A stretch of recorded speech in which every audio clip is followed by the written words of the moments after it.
You're listening to They're going to call it a hard foul. They're going to call it a hard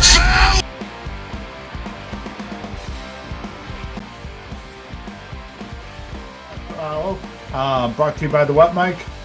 Fans First Sports Network, bitch.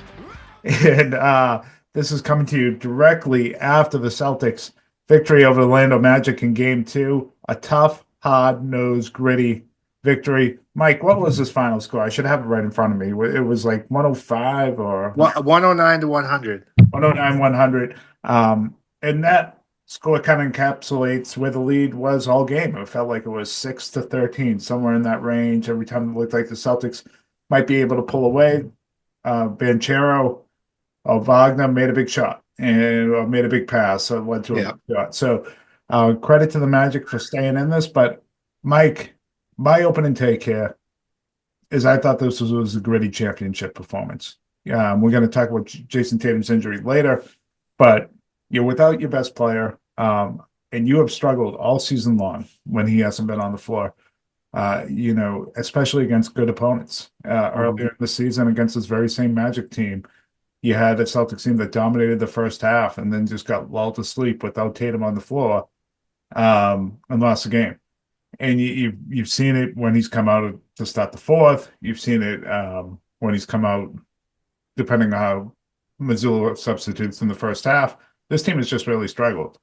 Tonight you had Jaylen Brown was absolutely fantastic. Yeah. All-star, all-NBA type performance, championship type performance, and then you had a bunch of guys, whether it was KP, White, Holiday, Pritchard, whomever, that really stepped up and contributed to help lead this team to a really nice win. This was one of my favorite games of the season so far. Just a really nice win. That's my open take. Yeah, any win in the postseason without Jayson Tatum, which obviously has never been available because he always plays, is a big win. They didn't have their closer. They didn't have their best playmaker. They didn't have one of their key players on the defensive end. And I think you saw that impact a little bit in the first half without him out there on the defensive end, especially at the end of that second quarter. Yeah, it's a great win. I mean, Brown played great all over the floor as a playmaker, as shooting the basketball, going to the rim, rebounding. He was just doing it all, really from the start of the game right to the end. And in my mind, he was the difference maker because the Celtics early on were missing a lot of easy looks, a lot of open threes, layups, free throws. Porzingis took a while to find his offense. They would do it later in the game too. It wasn't just early on. They missed a lot of those. Yeah, I mean, Porzingis missed a lot of point-blank shots. Porzingis has played really well, especially on the defensive end, but his shooting has been atrocious. So it'll be nice to see him hit a couple threes, maybe down in Orlando to get going. They need that, especially early in games. That's missing right now, and I think it's hurting the flow of the offense because he usually softens up the defense with a couple clean looks.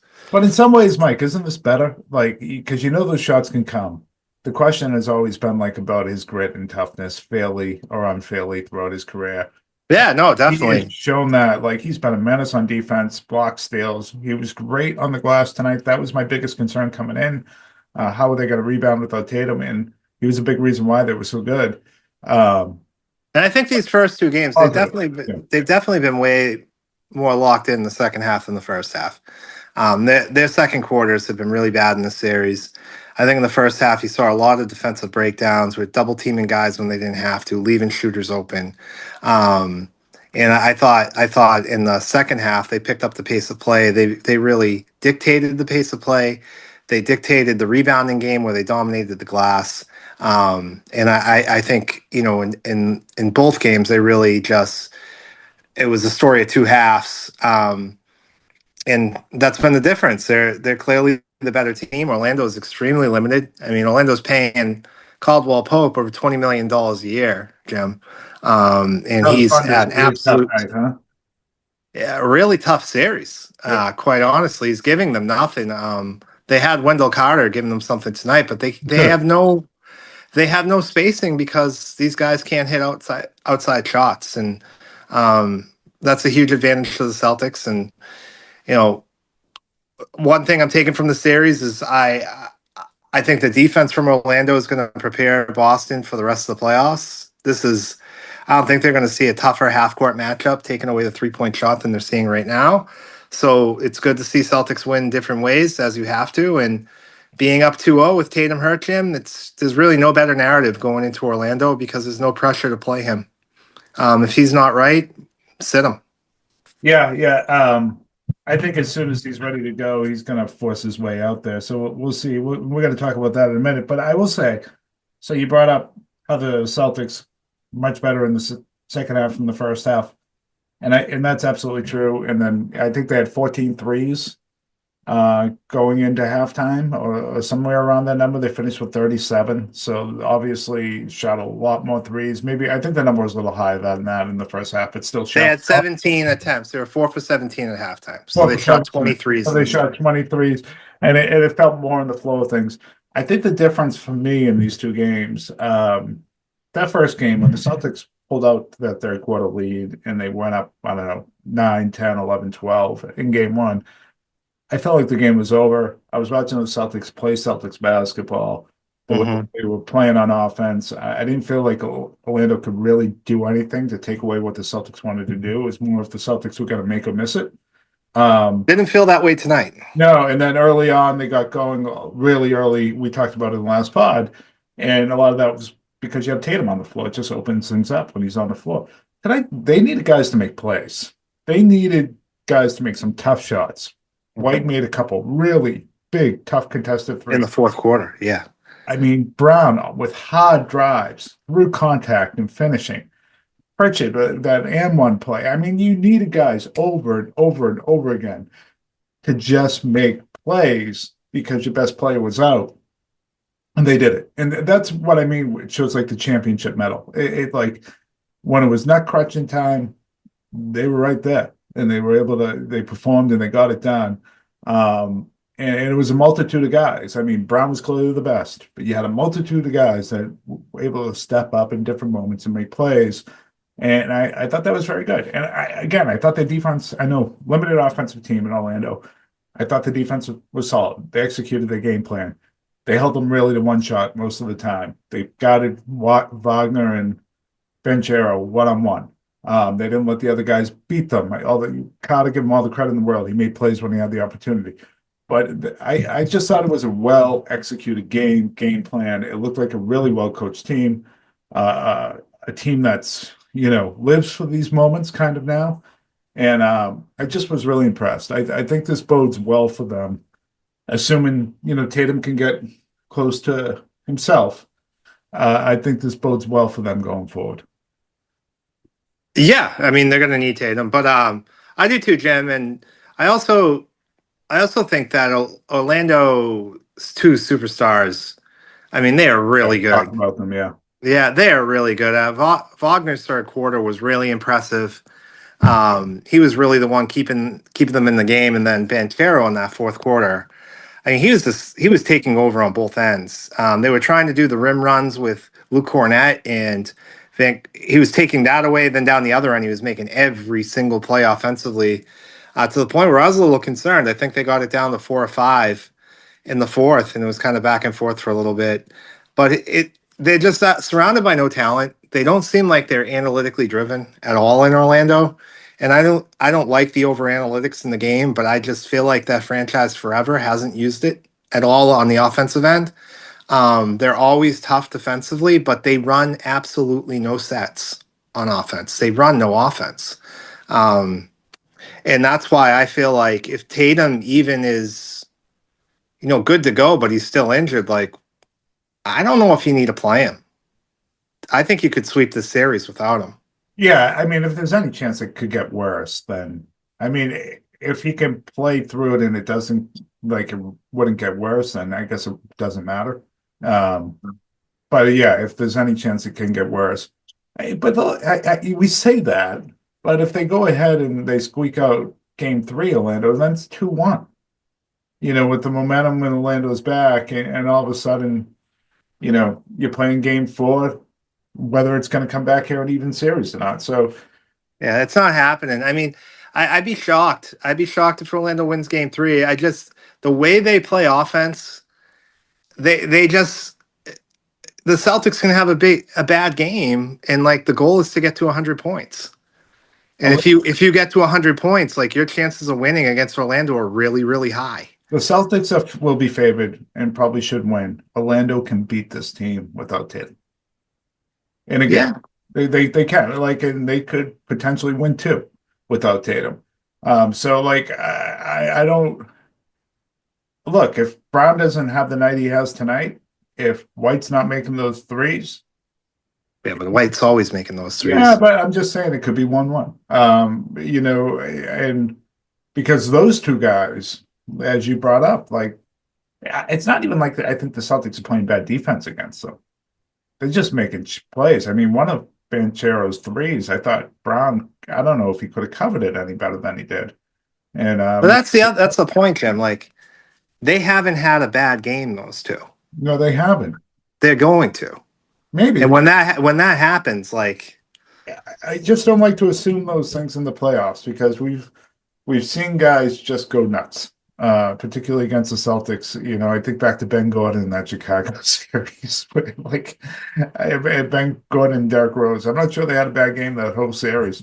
Way back when, what was that? That was 2010. Yeah. What a series that was. But yeah, no, look, I think the Celtics, worst case scenario, they should come back to this 3-1. I think there's a real chance that they sweep them here. I mean, if Tatum plays in one of these games and is pretty healthy, I think there's a real chance they sweep them here. And I'm hoping they do because this is one. I want to get to the next point why I want this to be a quicker series. I don't know if the Magic are dirty, Mike. Like, Yeah, they are. What do you mean? Have you been watching? But they You are don't know if they're dirty? at worst, they are reckless. They are reckless the way they play, and maybe that is dirty.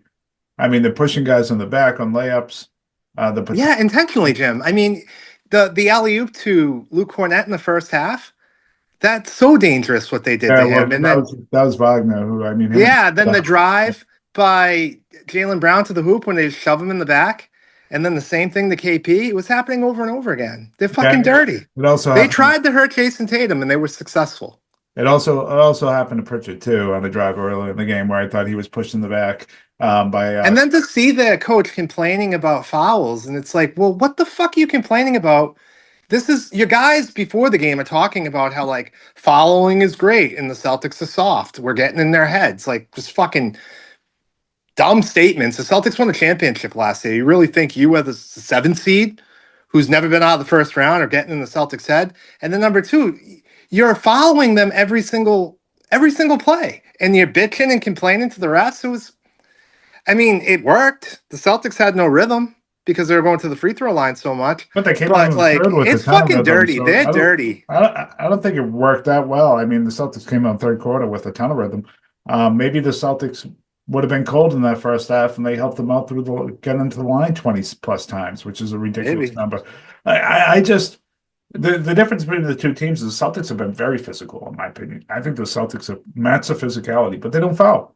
Yeah, they defend without foul. The Magic can't, and they're reckless like that. Batase play.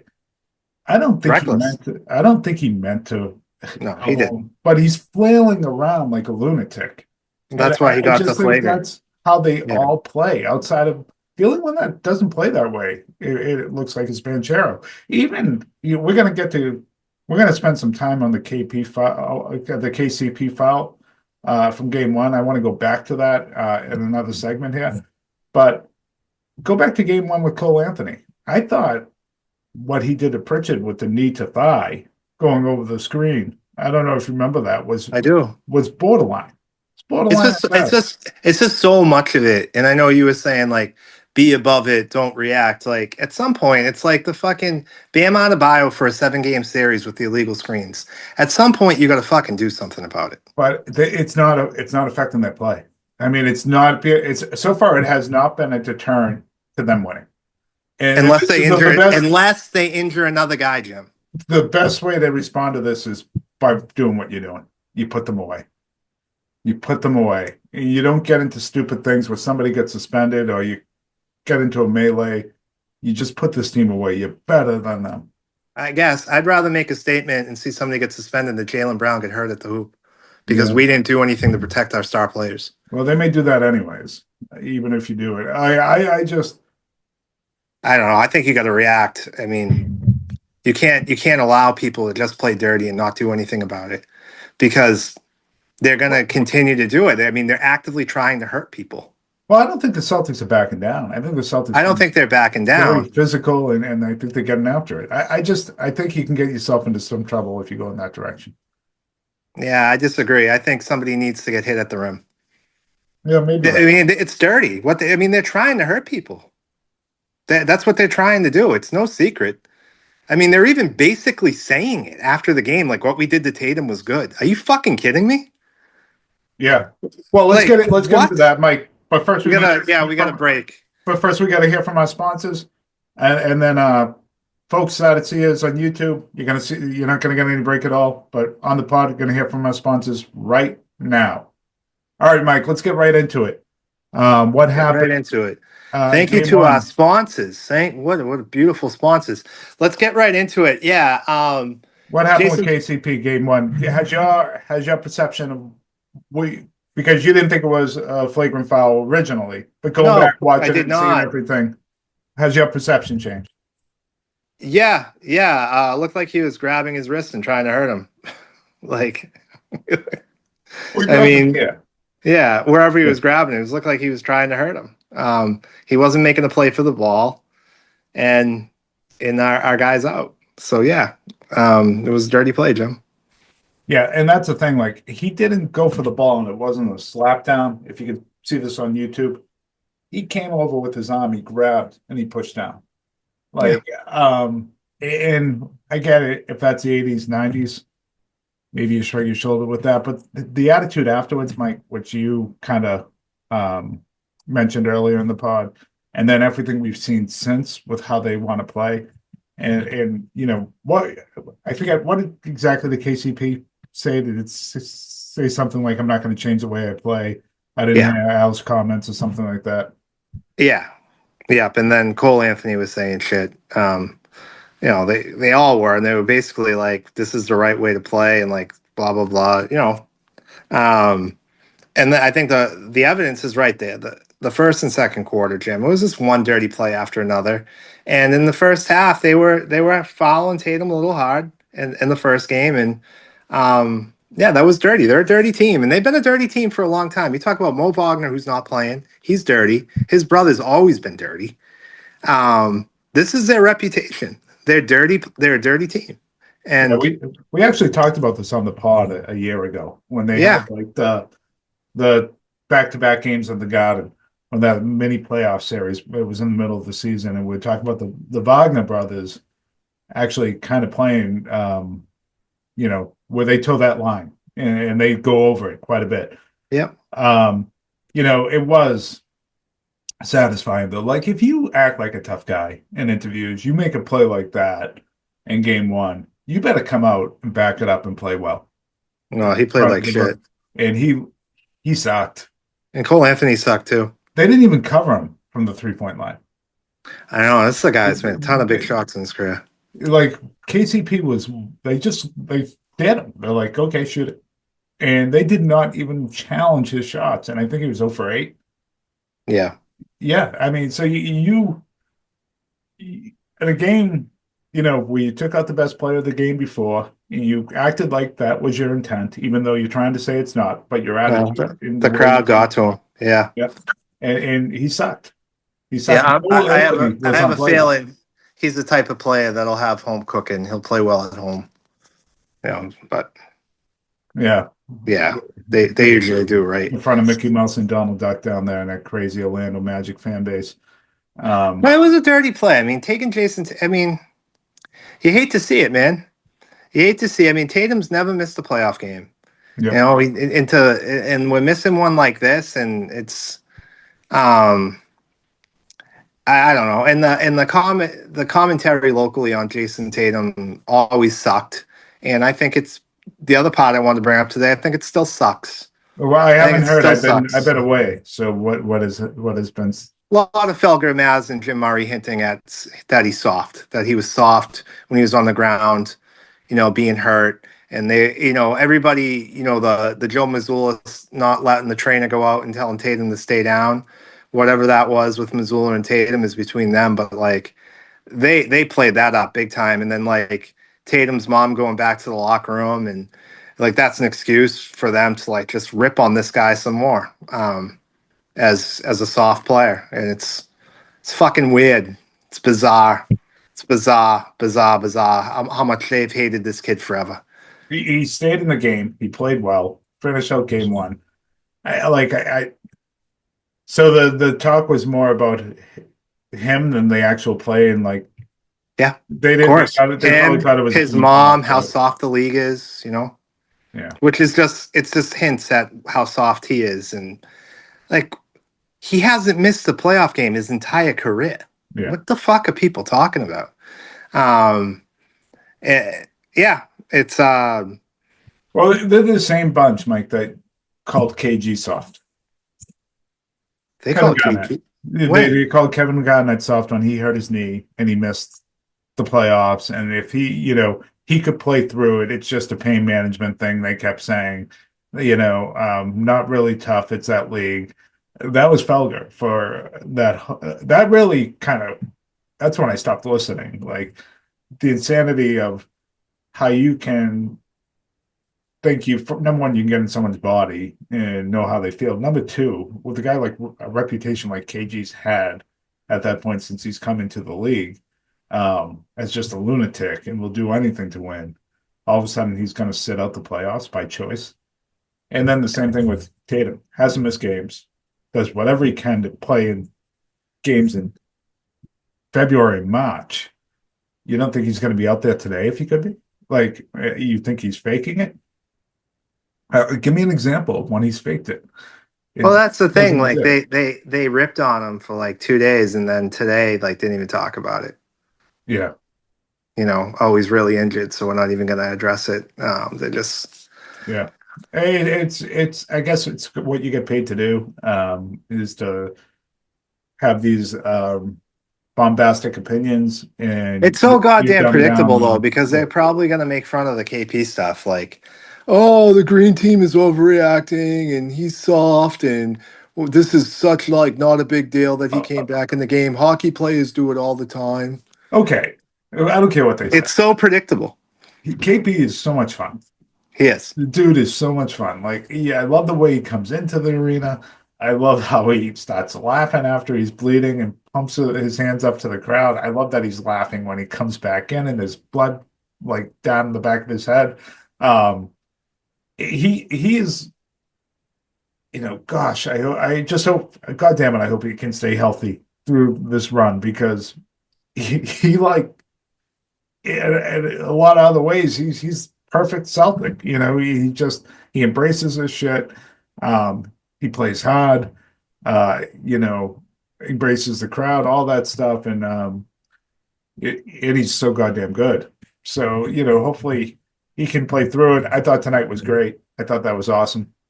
I thought it was It was awesome. awesome. He's got the bandage and the blood streak going down his head. I love that they're saying his unicorn, whatever it's called, horn Yeah. fell off.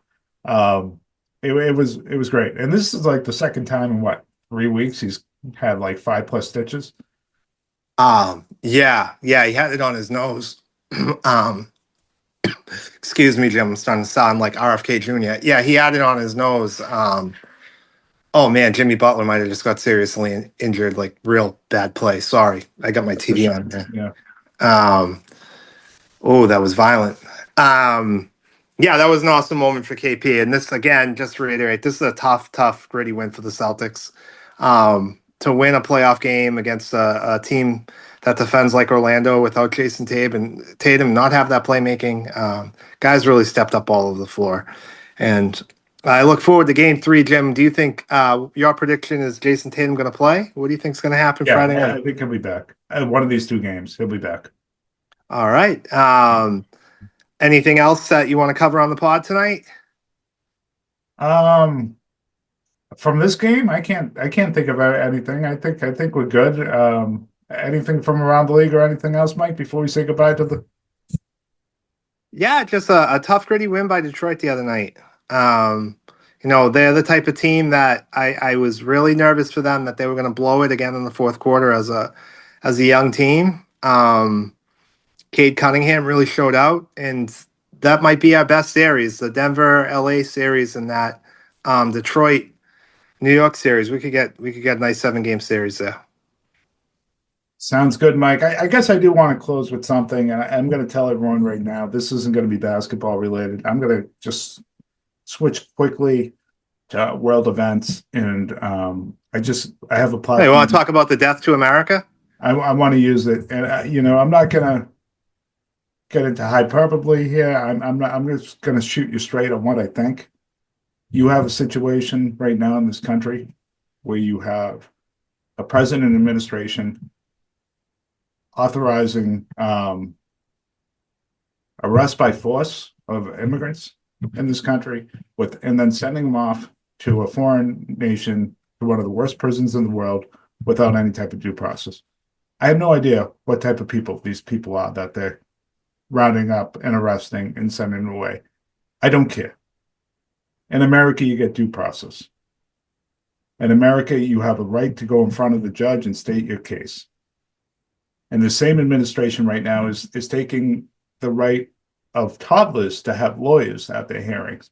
The same administration is at the White House saying they want to have prosecutions against Americans based on the president's failings because certain Americans said bad things about him. Yep. Saying it in the Oval Office to his head of the DOJ. I don't have much more to say about this because it's a basketball podcast.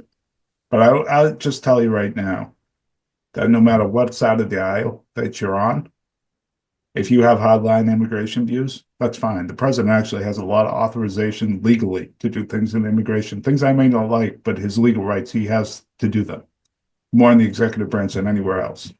What he's doing right now and talking about going after Americans, going after immigrants without due process, sending them to a dictator's prison, is probably going to go down in history as one of our worst moments in modern history, post World War II. Yeah, and that should bother you. That should bother you. So that's Mike. I don't know if you have anything you want to add to that, but that's all I got to say. I don't want to be quiet on this issue. I mean, then they're gaslighting us in the fucking White House and lying about shit. Like the Supreme Court makes a decision and they just fucking lie right to our face. And Stephen Miller is a Nazi in a fucking suit here in America. And I'm not being quiet about it anymore. We're sending people to die in torture prisons in El Salvador. That's what's happening. And some of them are innocent. And that's just a fact. And the way we respond to things in America is very annoying, that we're just reactive and not proactive to this stuff anymore, because it's not if Donald Trump's going to do this stuff, it's all a matter of when. And it's all happening right in front of us. So that's what I have to say about it. I have nothing good to say about this administration other than they're evil. And if you support it, that's too bad, because you're on the wrong side. Democracy's dying right in front of us. Other than that, everything's peachy. Go Celtics. We'll talk to you soon for Game 3. Yeah.